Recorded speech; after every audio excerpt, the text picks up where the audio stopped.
Beneath the streets of Los Angeles, in a labyrinth known to few, lies a network of tunnels that have witnessed the city's most uncomfortable truths. Originally designed to support urban growth, these passageways became secret smuggling routes for crime and corruption.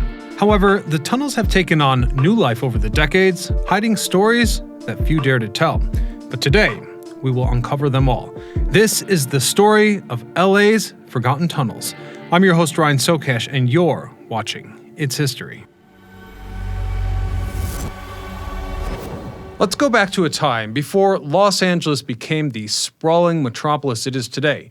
You see, back then, it faced significant challenges due to its geography. For more context, in the late 19th and early 20th centuries, much of downtown was surrounded by hills like Bunker Hill and Fort Moore Hill, where wealthy families lived in mansions and exclusive neighborhoods.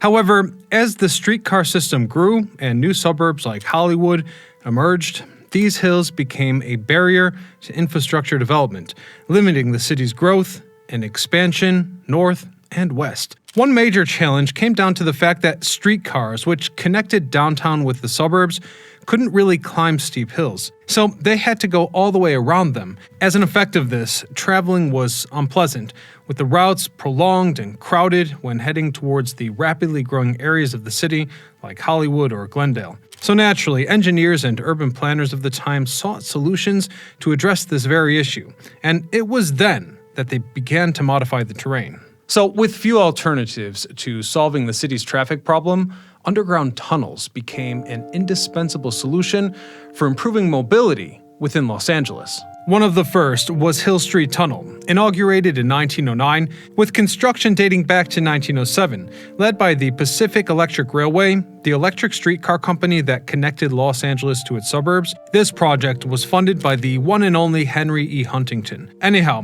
it was built with the red cars in mind, which made up the largest streetcar network in the world back then, spanning over 1,000 miles of track in its prime. And hence, the Hill Street Tunnel, which was approximately 2,600 feet in length, was excavated to allow streetcars to pass through the hill and avoid the surface traffic.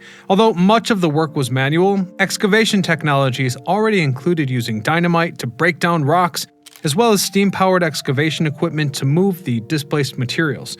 After 2 years of work, the tunnel was complete. This tunnel was crucial for connecting downtown Los Angeles to growing areas like Hollywood and Glendale, and effectively reduced travel time by approximately 15 minutes, a significant saving. This tunnel also allowed streetcars to pass directly under the hills instead of circling around them, making the journey much faster and efficient. It also happened to reduce street congestion, which was becoming an issue with the increased number of automobiles in the city, growing by the day. At that time, other vital tunnels were also excavated, such as the 4th Street Tunnel, which connected downtown with the western part of the city, whereas in Bunker Hill, in addition to leveling parts of the hill, additional tunnels were constructed to facilitate streetcar movement in rugged terrain. And like magic, Los Angeles expanded into new residential and commercial areas. However, while tunnels like the Hill Street and 4th Street were excavated for streetcar transport, another lesser-known network began to take shape beneath downtown. The Los Angeles City Administration and various private entities, such as banks, commissioned the construction of other tunnels to facilitate the transportation of sensitive things like money, important documents, and even prisoners. Unlike the extensive public transportation tunnels, these smaller ones weren't built to move passengers across the city. Rather, they were meant to fulfill critical administrative and logistical functions. In particular, this secret network of tunnels connected critical areas of the Civic Center, where courts, jails, and banks were located. These underground routes also allowed daily operations to occur efficiently without crossing the crowded streets of downtown. Although much shorter and more complex than the tunnels built for streetcars, they were reinforced with concrete to ensure stability, and hence the tunnels were gradually built connecting the buildings as the city expanded. Many of the entrances to these tunnels were hidden in the basements of buildings or beneath important structures, allowing easy and discreet access for those who used them. While the exact construction cost of this network was not well documented, they were likely part of a general expense associated with constructing buildings in the Civic Center and other private institutions downtown. By the 1920s, it was estimated that there were around 11 miles of tunnel under the city of Los Angeles, particularly in the downtown area. Thus, what began as a solution to Los Angeles's geographic and traffic problems would soon evolve into a network of underground routes that shaped the city's transportation, but only to later play a role in its darker history. In 1920, the nation underwent a drastic change with the implementation of Prohibition, which made the production, sale, and transportation of alcohol totally illegal. As the country adjusted to this new reality, the underground of Los Angeles became the perfect refuge for those seeking to evade the law. With over 11 miles of underground passages, these tunnels were repurposed as secret routes for moving smuggled alcohol. The tunnels connected to hidden bars, known back then as speakeasies, a term which apparently comes from speaking quietly to avoid drawing attention. These places were discreet and often hidden behind the ordinary facades of legitimate businesses like restaurants, shops, or warehouses. Many were located in basements or behind concealed doors, whereas some were connected directly to the tunnels under the city, making it easier to move the alcohol and people around without detection. And they also had a very strong cultural impact, as speakeasies offered more than just illegal drinks. Many featured live music, such as jazz, and attracted people from all walks of life, ranging from ordinary citizens to celebrities and figures from organized crime. Some of the most famous venues included the King Eddie Saloon, disguised as a piano store, and the executive Coconut Grove at the Ambassador Hotel, which attracted stars like Frank Sinatra and the Marx Brothers.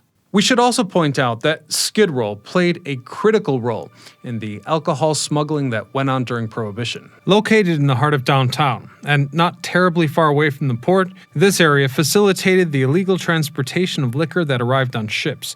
The alcohol was offloaded and discreetly moved through a network of underground tunnels once it approached Skid Row. Many bars and warehouses here had secret entrances to these tunnels, which not only provided safe access to alcohol, but also offered quick escape routes in case of raids. Additionally, since this was a somewhat marginal area, police surveillance in Skid Row was said to be less strict than in other parts of the city, allowing speakeasies to operate with less risk of being discovered. And it needs to be emphasized that organized crime played a central role in running this network, controlling the smuggling and ensuring the operation of secret bars. At the same time, corruption within the police and local politicians helped minimize the number of raids. Meaning, over time, these tunnels became the center of corruption that dominated Prohibition-era Los Angeles. They weren't only routes for alcohol smuggling, but the scene of serious crimes, including murders, financial fraud, and even mafia activity.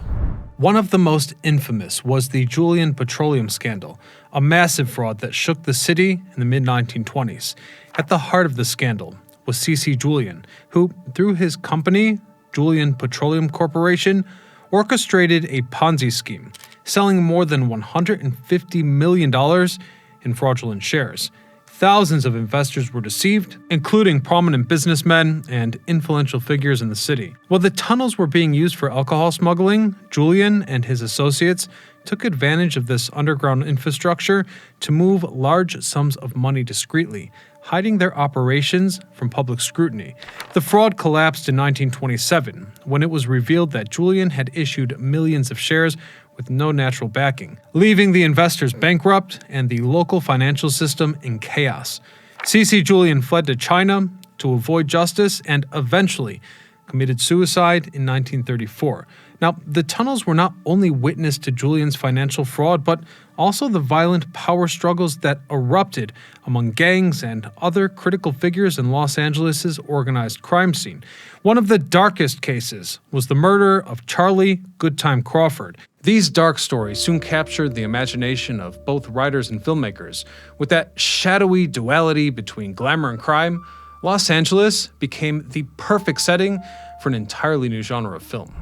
As Los Angeles moved beyond the Prohibition era in 1933 and alcohol smuggling operations crumbled, the underground tunnels that were once crucial for illegal activity began to fall into disuse.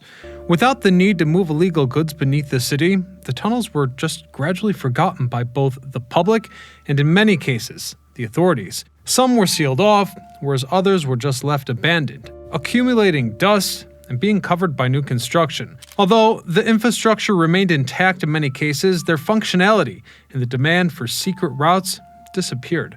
Over the decades, certain sections of these underground areas continued to be used sporadically for minor purposes, such as storage or even filming movies that aimed to capture this forgotten network's mysterious and dark atmosphere.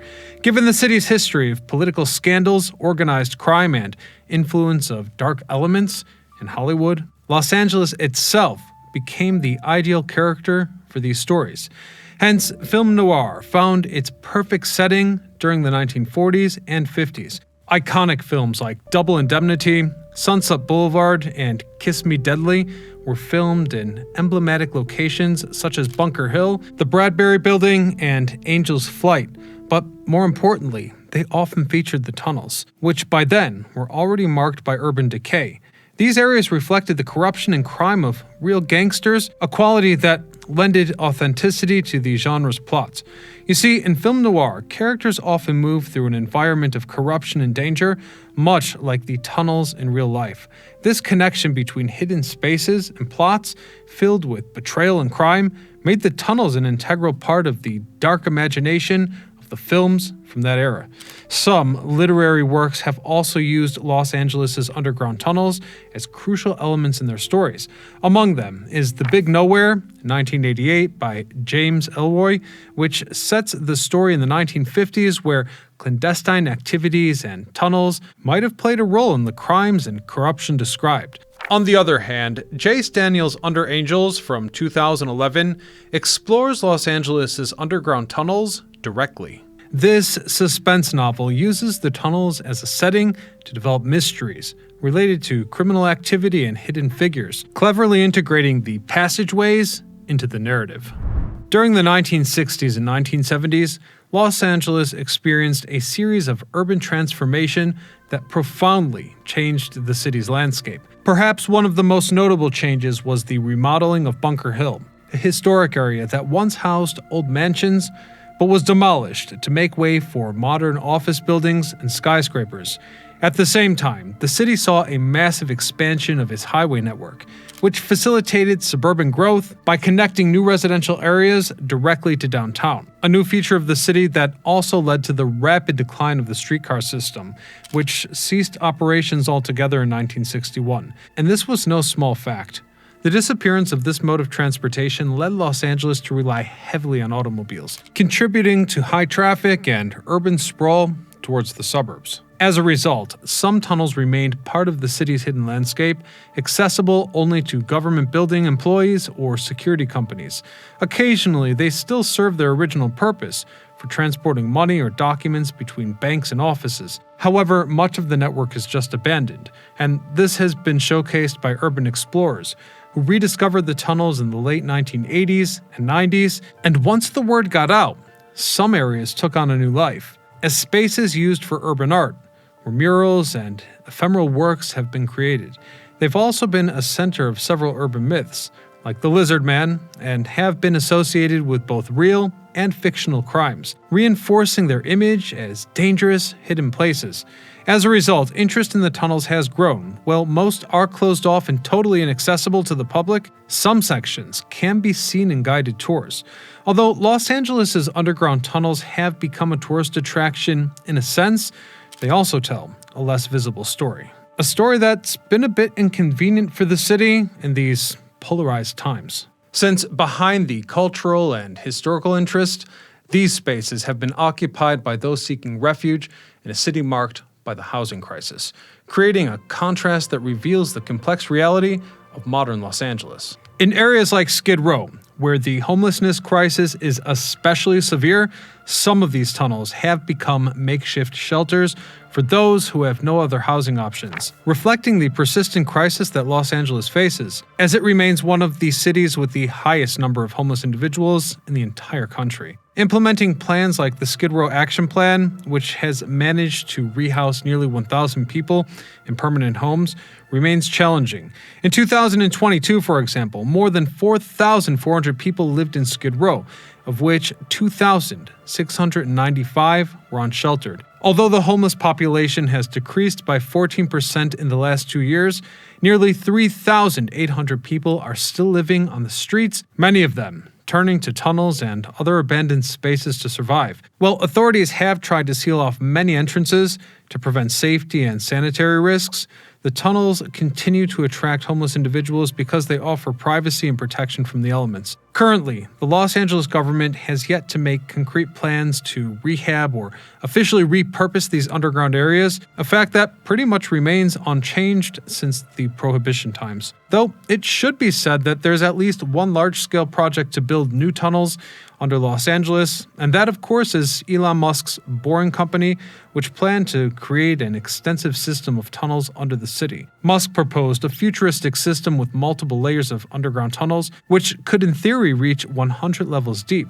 primarily intended for rapid and efficient transportation that would completely alleviate the city's congestion. Although these ideas are still conceptual in nature and will likely take some time to become a reality, if they become a reality at all, these tunnels would have no direct connection to the historic ones. However, I have to imagine if we fast forward another 100 years, would they also be abandoned? We're going to leave it there for today, but you can keep the show going by clicking right here to watch our episode about California's lost skyscraper. This video is the best kept secret since Singer Tower. Otherwise, I hope you'll consider supporting our work by clicking subscribe, and until next time, this is Ryan Socash, signing off. And for those of you who didn't realize, I actually lived in California for a time. But that was a long time ago. All right, see ya.